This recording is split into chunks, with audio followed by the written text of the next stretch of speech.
Electromagnetic field, gravitational field എന്നൊക്കെ പറയുന്നത് പോലെ സ്ട്രേഞ്ചർ തിങ്സിൽ സൈക്ലിക് ഫീൽഡ് എന്നൊരു കൺസെപ്റ്റ് കൂടിയുണ്ട്. ഒരു എക്സാക്ട് ബൗണ്ടറി ഇല്ലാതെ ഡയമെൻഷൻസുകളോളം കണക്ട് ചെയ്ത് കിടക്കുന്ന ഓരോ ബ്രെയിനും ക്രിയേറ്റ് ചെയ്യുന്ന തോട്ട്സ്, ഇമോഷൻസ്, മെമ്മറീസ് ഇവയുടെയൊക്കെ സൈക്കിക് ഓക്സിലേഷൻസ് ഉൾക്കൊള്ളുന്ന ഒരു സാങ്കല്പിക ഫീൽഡാണിത്. ഈ സൈക്കിക് ഫീൽഡില് വെഗ്നയുടെ ഹൈപ്പർ ഫോക്കസ്ഡ് ബ്രെയിൻ കൊഹറൻസ് കാരണം അപ്സൈഡ് ഡൗൺ ഡയമെൻഷനില് ഹൈ സൈക്കിക് എനർജി ഓക്സിലേഷൻസ് ഉണ്ടാവുന്നുണ്ട്. ഇതേ സമയം ഹോക്കിൻസില് അതിതീവ്രമായ ട്രോമയോ വൈരാഗ്യമോ ഉള്ള ആൾക്കാർ കുറവായതുകൊണ്ടും സാധാരണ മനുഷ്യരെ പല കാര്യങ്ങളെ പറ്റി ചിന്തിക്കുന്നതുകൊണ്ടും ഇനി അങ്ങനെ ഒരു ഹൈ എനർജി ഓക്സിലേഷൻ ഉണ്ടായാലും വേറൊരു തോട്ട് വരുന്നതോടുകൂടി ആ ഓക്സിലേഷൻസ് ക്യാൻസൽ ആയി പോകുന്നത് കൊണ്ടും ഹോക്കിൻസിലെ സൈക്കിക് ഫീൽഡ് എപ്പോഴും ലോ എനർജിയിലായിരിക്കും ഇരിക്കുന്നത്.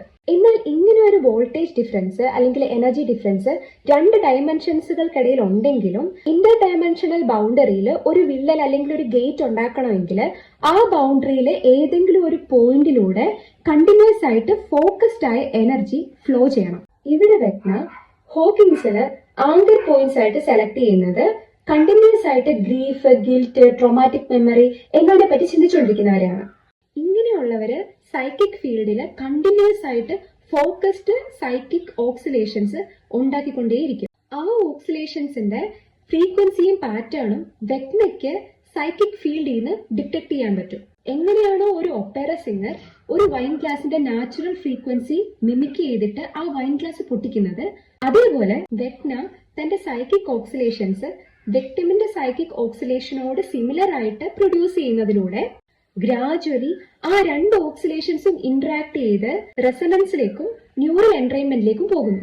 ഇങ്ങനെ റെസണൻസിലുള്ള ഓക്സിലേഷനിലൂടെ ഒരു മൈക്രോ ചാനല് രണ്ട് ഡയമെൻഷനിടയിൽ ക്രിയേറ്റ് ചെയ്യപ്പെടുകയും അതിലൂടെ psychic energy, massive amount of psychic energy അബേസിൽ നിന്ന് ഹോക്കിൻസിലുള്ള വിക്ടിമിന്റെ ബ്രെയിനിലേക്ക് ട്രാൻസ്ഫർ ചെയ്യുകയും ചെയ്യുന്നു. ആ മാസീവ് എനർജി ഫീൽഡിന്റെ ഇൻഫ്ലുവൻസില് വിക്ടിമിന്റെ ബ്രെയിനിലെ എല്ലാ ന്യൂറോൺസും ഒരേ ഫയറിംഗ് സൈക്കിളിലേക്ക് ഫോഴ്സ് ചെയ്യപ്പെടുകയാണ്.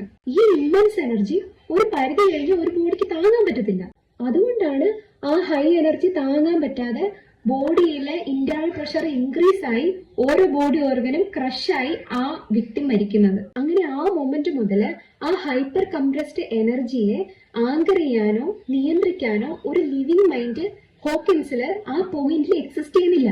അങ്ങനെ ആ ഒരു മില്ലി സെക്കൻഡില് വളരെ ഫോക്കസ്ഡ് ആയിട്ടുള്ള ഹൈ സൈക്കിക് എനർജി അപ്സൈഡ് ഡൗണിൽ നിന്ന് ഹോക്കിൻസില് വിക്ടിം എവിടാണോ നിന്നത് ആ ഒരു പോയിന്റിലേക്ക് കണ്ടിന്യൂസ് ആയിട്ട് എക്സ്പ്ലോഡ് ചെയ്യും.